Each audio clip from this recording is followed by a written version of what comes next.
On this latest installment, of course, getting some international recognition once again. Kagiso, I mean, certainly you must be excited, judging by the smile on your face. These awards, I mean, 4 of them, as you've bagged, have not come at a greater time, have they?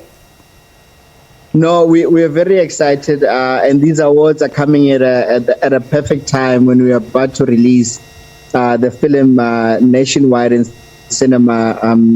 On the 8th of April, and we are very excited for the international recognition. And I mean, it's 4 international awards. I can imagine, and I mean, I wouldn't even have been able to contain myself if I was one of those recipients. But let's talk about this film. I mean, you're not just simply telling the story of self-love. You're talking about some serious issues here that teenagers are facing. I mean, bullying. I cannot help but think of that case of Lufuno in Venda, who was bullied and subsequently took her own life. These are some of the stories that we hear of where our young people are concerned. What made you take this direction when you went to conceptualize this particular film? It's funny when you talk about Lufuno, because that's one of the inspirations for this film, and I had to put myself in the parents' shoes, where you are in this one room and in the next room your child is taking her own life, and you don't have a clue which Mtanak was taking their own life. And what inspired it is also having to realize that nobody just takes their own lives on a day. There's a lot of issues that have been building up, and we try to look at what is it that young people are going through. And it's issues of colorism, issues of being called umnyaman, issues of having to lose a loved one. I lost my parents, and I realize how it still affects me today. Even I'm older now.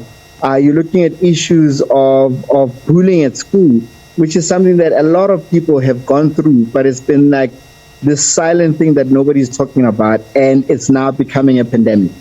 And the issue of colorism is in itself an issue of bullying, because you look at what some children get put through at school. As you say, some are called abomnyamane, but at the same time now we are making it look like are calling it yellow bones and stuff like that. It's those particular conversations that really create a problem. And I'm keen to find out, what did you hear from the young people when you were conducting some of these roadshows? We also just went through young people right now, but also young people who are our age. True. Because back then, we were also young people. And, we had these nicknames from school like Abo Blakey, Abo Black Sunday, and we don't realize how those affected our self-esteem as adults, and how they affect how we grow up and what kind of adults that we've become. So if affected Akulu, and we are saying that it stops now, and in our black culture it came across as something that SABC, like you say, SABC would mansunyana. It really affects us as we grow up as adults.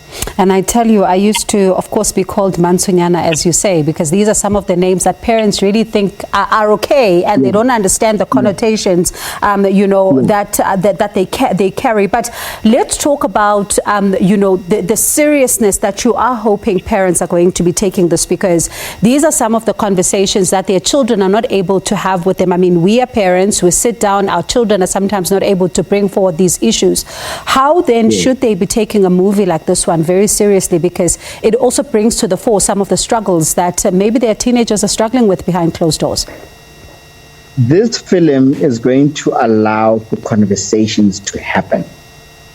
There's a lot of single parents out there who have teenage kids, and they don't know how to even start the conversation. And it's not about just being a single parent, just parents in general. So we create movies that, it's not a movie where you go and you watch and then that's it. But it's a movie that when you're driving in the car, it's going to create conversation. So we're encouraging all parents, to take their kids and go watch the film, so that it can start conversations about all these issues that we think that our teenagers are not going through, but they are going through. And when then we look at the cast, I I'm keen to find out, the decisions behind the people you've worked with. We talk about Ubam Thembi Nyandeni, we're looking at Ubab Jerry Pele, we're looking at Sanam Tunu, we're looking at Zikona Bali. I mean, honestly, I can just count so many of these people. Let's talk about the casting. I am so in love with my cast. I've got a hit list when it comes to casting. But we also go and we say we want to open up the industry. We find new faces in the industry. You find, someone like Khaisang Noche. You find new people, and we find the current people that we all love. But we also go and we revive new career, like old careers. Abantu Lavati, I know Sagawilelo, Asambone TV. That's what we go and we do. But the casting is just so perfect. Zikona just kills this thing. She makes it amazing. I mean, she won Best Actress, just last week in LA, and she's nominated for more awards. And we're just too excited with the cast, man. All right, I love my cast. I love my crew. We cannot wait for the release of this movie, and congratulations on the wins. And also, I'm sure lots of parents are waiting to hear and see what this latest installment is all about. But we'll leave it there for now. Thank you so much for chatting to us amidst all the celebrations. No, thank you very much. And we're encouraging corporate as well to go out there and pledge and buy tickets, because bullying is a pandemic right now. We're encouraging schools to go out there and also, use this as part of their education, because it's part of their curriculum for life orientation, which is a subject. And next term, that's what they're actually dealing with, bullying and teenage suicide. And, we're saying this is dedicated to all the young people who are going through something and they think, well, it's the end of the world. I'm saying as Kagiso Modupe, it's not the end of the world. I have been through it. A lot of people have been through it, and we came out, and look at us now. All right, thank you so much for that. That was Kagiso Modupe, of course, talking about Thando, that film that they will be releasing, talking about some serious issues. You could be seeing us laughing, but issues of bullying, issues of colorism are in fact a feature in that particular film.